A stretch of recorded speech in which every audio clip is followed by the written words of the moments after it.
Well, TYLER1's playing Draven, so I think they're going to win. Yeah. That's all I got to say. Okay, that's easy. Did you run into him at all?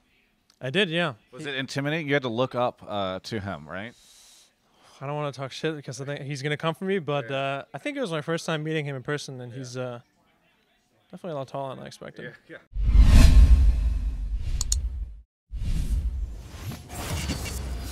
And third place match is done. I'm joined right now by Bjergsen with coverage presented by Omnislash here in Oakland for the Summer 2018 Finals event. Bjergsen, gotta say, thanks to Omnislash because they've covered this, and I'm now interviewing you. You got third place. You won today. I predicted a 3-1 for TSM. I saw Anda earlier today on the red carpet. He predicted a 3-1 for 100 Thieves. Mithy predicted a 3-0 for you guys. We were all wrong. Why did it go to five games? I felt like we just made some really key mistakes in the early game in some of the games, especially the games that we lost. Actually, the first game that we lost was more just our mid-game execution and playing around Baron, and we kind of messed the whole thing up. But I feel like we gave them a lot of Ocean Drakes, which is really, really powerful in the early game because it kind of swings every lane that you get. Free sustain, free mana, you kind of don't have to worry about that thing at all anymore. And I feel like we weren't afraid to make plays, but that just led to a lot more mistakes earlier in the game. But hopefully that's something we can kind of take to improve on rather than just not doing anything early in the games. But it seemed like not a lot of our plays turned out well early on in the games. What was your take of 100 Thieves that match after playing them? Where do you think they went wrong, or where do you think they played strong?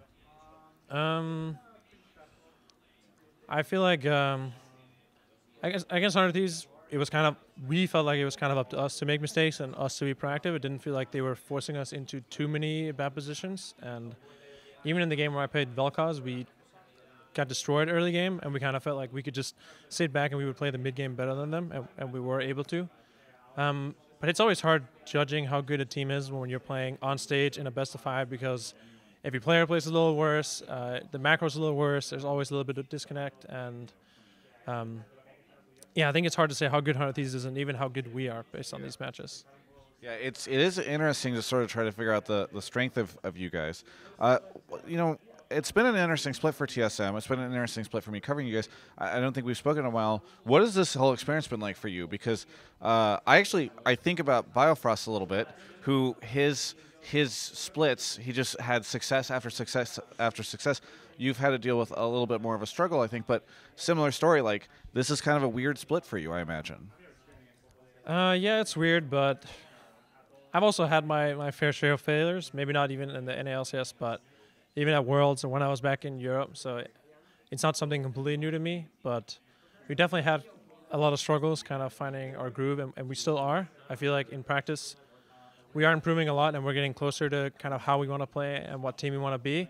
But then we go on stage and it feels like something is not quite right, or there's just maybe we're not making the right adaptations, or just we haven't really figured out exactly how we click. Whereas some other teams, like TL and C9, seems like they have a very clear-cut kind of way they want to play the game, which I think is why they are in the finals. But I think playing so many games on stage in playoffs is very helpful for us to hopefully find that identity for us. Has the struggle and the losses weighed on you a lot this year, or have you been able to get through it okay? Kind of had my ups and downs. In this split, I tried not doing a whole lot outside the game and really focusing hard on putting a lot of hours in and helping my teammates improve and playing a lot of solo queue. And it reached a point where we were not doing well that it took a toll on me mentally because I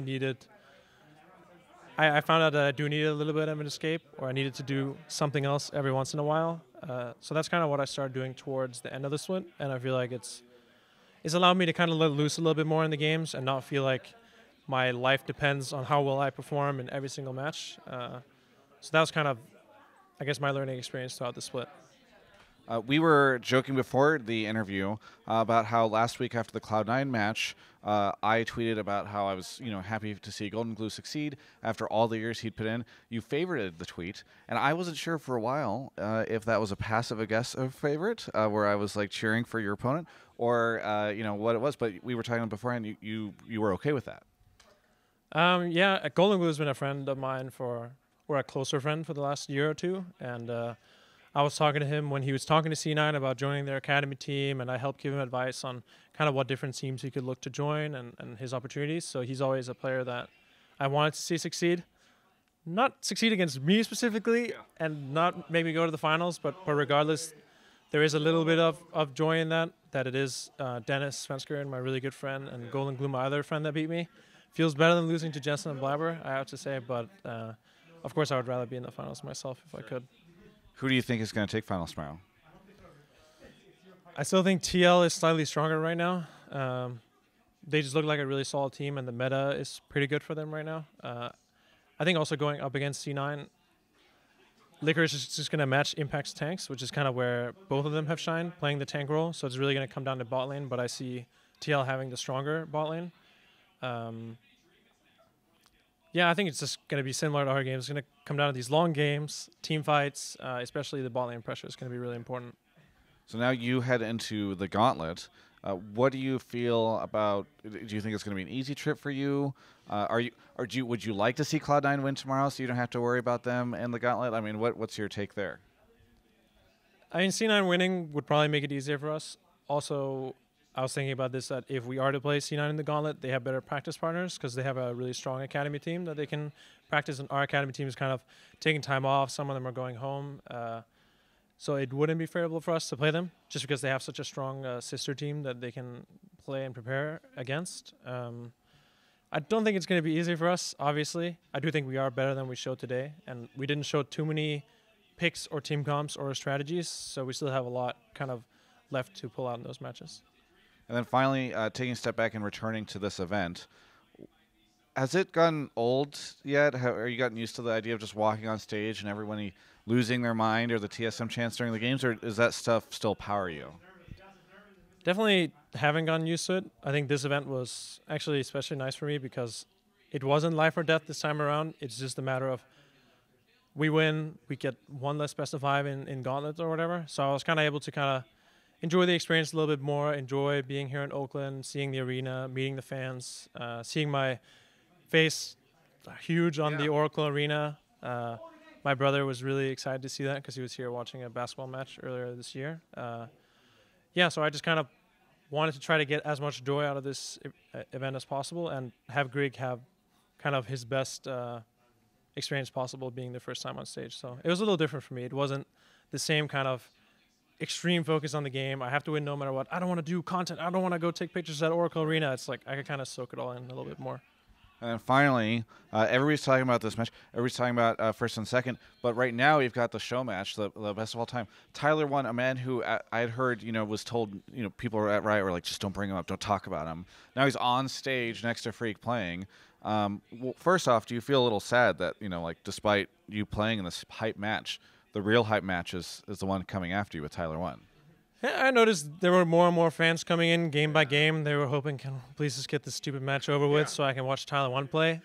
And I think it's really cool that Riot is doing this and they're bringing the streamers out and kind of giving more entertainment and also just more entertainment for the fans that are here live. Who's going to win? I don't know. Can I see what champions they're playing? Yeah. I'm going to see. We'll pull it back, yeah.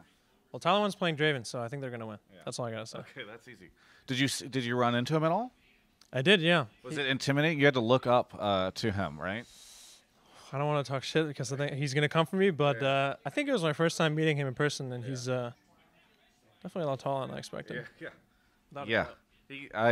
Seeing him duck into doorways and stuff, it's difficult. He's an impressive. His big arms, he has to kind of shoulder. Yeah. It's intimidating. He wrestled the microphone out of Avli's poor hands. She stood no chance. Anything that you want to say to any of the fans who are watching this, maybe a little nervous about the Gauntlet coming up and hoping you guys make Worlds? Don't worry. I play other champions in Zillion. I did hear the fans that said, stop picking Zillion and play Assassins. Every game that I walked on stage. Did people yell that? Yeah, every single time. And there's people with big signs saying, Bjergsen, just please play Assassins. Don't worry.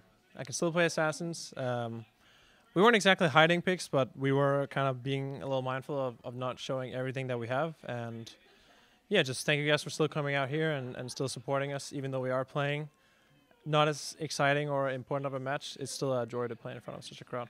Well, thank you so much for the interview. Congratulations on the win. Looking forward to seeing what you guys can pull out in the Gauntlet. Hopefully some assassins. It sounds like the fans would really look at. Fans would love it. Yeah. For everyone else, you can check out the rest of my coverage of all things esports right here on my YouTube channel. Hope you enjoyed the interview. We're all done now at finals. Gauntlet's coming up. Super hype. I want to thank OmniSlash so much for their support of the content that I've been making throughout this whole year, including this finals. It's so great. Thank you for your support. Please sub to the YouTube channel if you haven't, because I know a lot of you haven't. I think half of you haven't watching this video based off some stats that I've seen. You can follow me on Twitch. All that stuff is in the description. Again, thanks so much to OmniSlash, and thanks for watching.